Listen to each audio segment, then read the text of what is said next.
पिछले कुछ हफ्ते में अच्छी खासी क्रिकेट खेली गई है, लेकिन अगर इंडियन क्रिकेट फैन है तो उनके लिए पिछला हफ्ता कुछ बहुत बढ़िया रहा नहीं।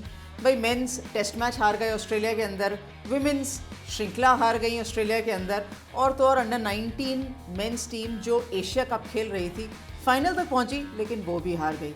तो पिछला हफ्ता कुछ बहुत बढ़िया नहीं रहा, लेकिन आगे आने वाला जो हफ्ता है उसमें काफ़ी एक्साइटिंग चीज़ें होने वाली है एंड WPL ऑक्शन भी होने वाला है बहुत जल्दी।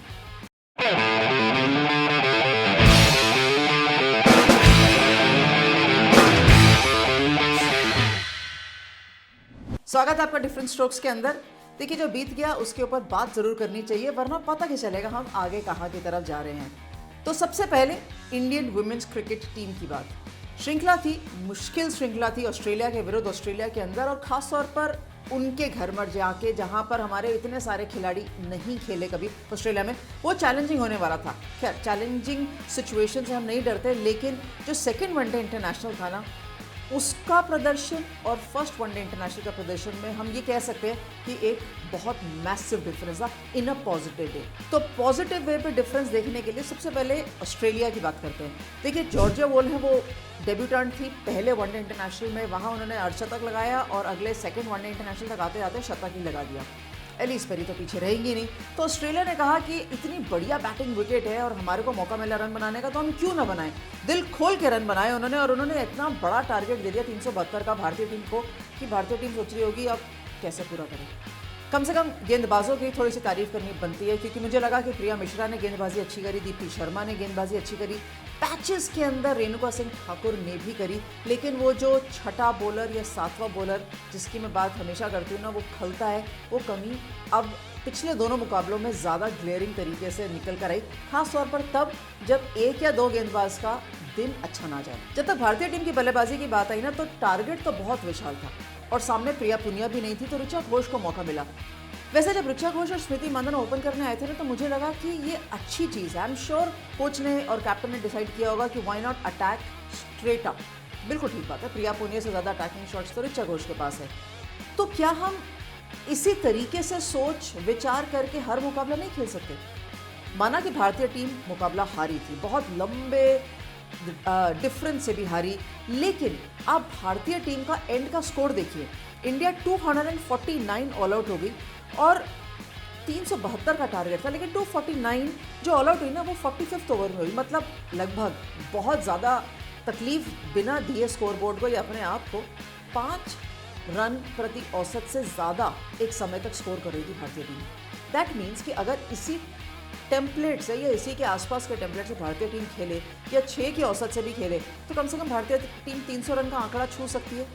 एंड डॉट बॉल तो मैं इसमें काउंट कर ही नहीं रही, क्योंकि वो तो हम लगातार एक बात करते रहते हैं। तो कम से कम भारतीय टीम के अंदर क्षमता है 300 के आसपास पहुंचने की। चलिए, ये क्षमता पूरा क्यों नहीं करती? अगर हम बैटिंग स्कोर पे बैटिंग कार्ड पे नजर डालेंगे ना, तो देखेंगे स्मृति मांधाना चली जल्दी आउट होगी, लेकिन ऋचा घोष ने 50 से ज़्यादा रन बनाए। तो फिर आउट क्यों हुई? 50 रन क्या टारगेट है कि इससे ज़्यादा रन नहीं बनाने?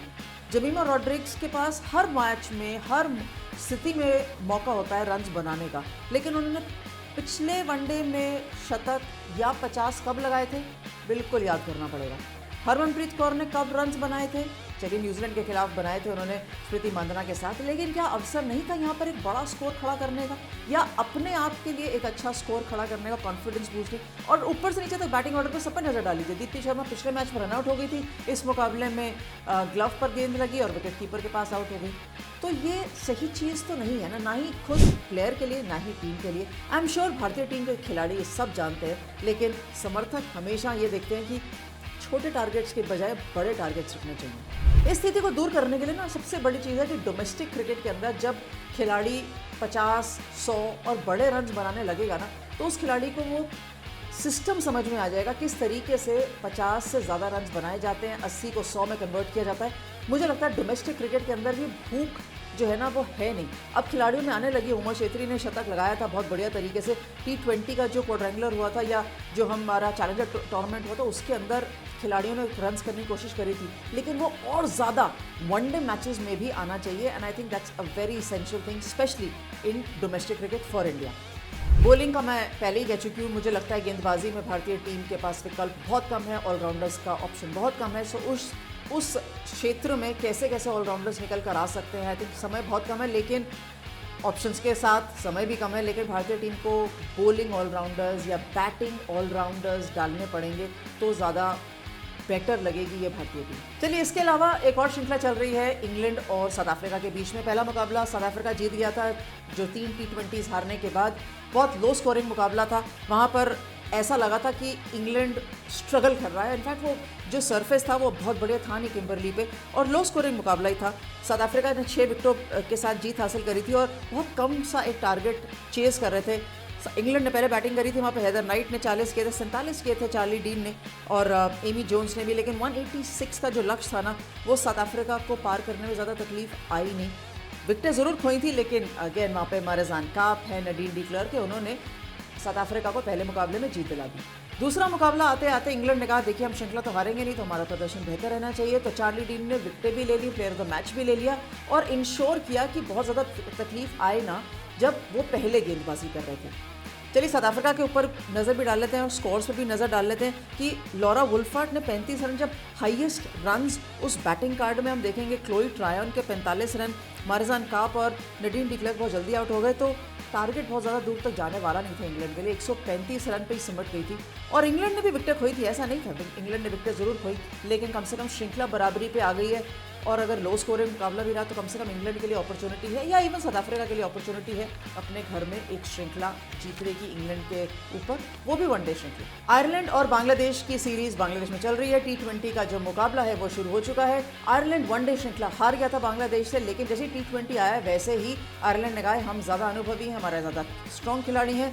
पहले दोनों मुकाबले आयरलैंड जीतने में कामयाब हो गया है।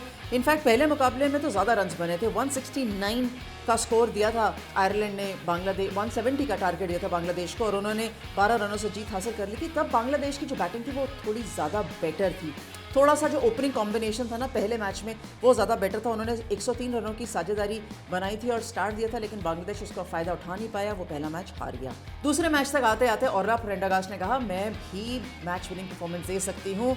उन्होंने विकेटें भी ली, रन्स भी बनाए, 3 विकेटें उनके नाम थी, 32 रन उनके नाम थे। और आयरलैंड दूसरा मुकाबला भी, खैर हालांकि 134 रन ही बनाए थे आयरलैंड ने, लेकिन बांग्लादेश के लिए ये भी बहुत सारे थे, वो बना नहीं पाए। और मैं कहूँ कि वन साइडेड 47 रनों से मुकाबला हार गई बांग्लादेश। खुश तो बिल्कुल नहीं होना चाहिए क्योंकि एक दिवसीय विश्व कप आ रहा है, T20 विश्व कप चला गया है, लेकिन ओर्ला प्रेंडागास्ट, अगेन मैं बता रही हूँ कि आप इस नाम को हो सकता है आने वाले कुछ दिनों में बहुत ज़्यादा सुनें।